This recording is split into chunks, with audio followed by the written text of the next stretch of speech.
এখন একটি অসাম্প্রদায়িক দেশে আমরা বসবাস করছি, যেখানে প্রত্যেক ধর্মের মানুষ যারা হলো তাদের মতো করে তাদের ধর্ম তারা উদযাপনের সুযোগ পাচ্ছে। এটা একটা ন্যায্য অধিকার এবং এই অধিকারের জন্য আমরা সবাই দৃঢ় থাকব। ধন্যবাদ।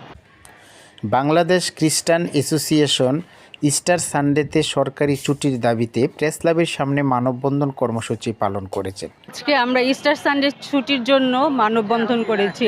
আজকে এই ইস্টার সানডেতে যেন আমরা ভবিষ্যতেও ছুটি পাই। আজ থেকে আগামী রবিবার 5 তারিখ থেকে যেন আমরা ইস্টার সানডে ছুটি পাই, এই দাবি নিয়ে আমরা আমাদের মাননীয় সরকার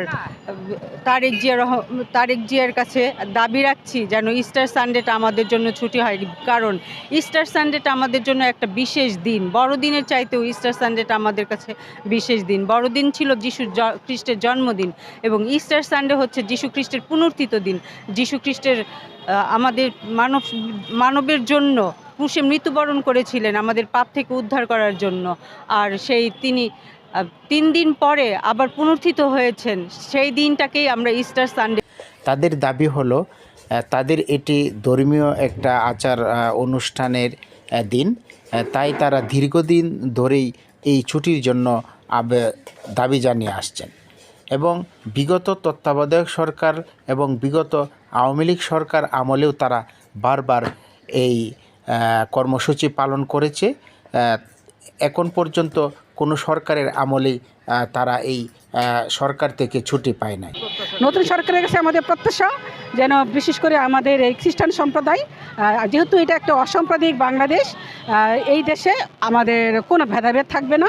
প্রতিটি ধর্মের মানুষ আমরা সমান অধিকার সমান সুযোগ পাবো, এটাই প্রত্যাশা। আমাদের যে বর্তমান সরকার, মাননীয় প্রধানমন্ত্রী তারেক রহমান, তিনি বিষয়টি অত্যন্ত গুরুত্ব সহকারে বিবেচনা করবেন এবং খুব তাড়াতাড়ি তিনি ইস্টার সানডে সরকারি ছুটি হিসেবে ঘোষণা দিন। বিগত সরকারের আমলেও আমরা দীর্ঘ 23 বছর যাবৎ এই আন্দোলন আমরা করে আসতেছি, কিন্তু অত্যন্ত পরিতাপের বিষয় যে সরকারি ছুটি আজও অবধি ঘোষণা হয়নি। সেটা আমাদের জন্য খুবই দুঃখজনক।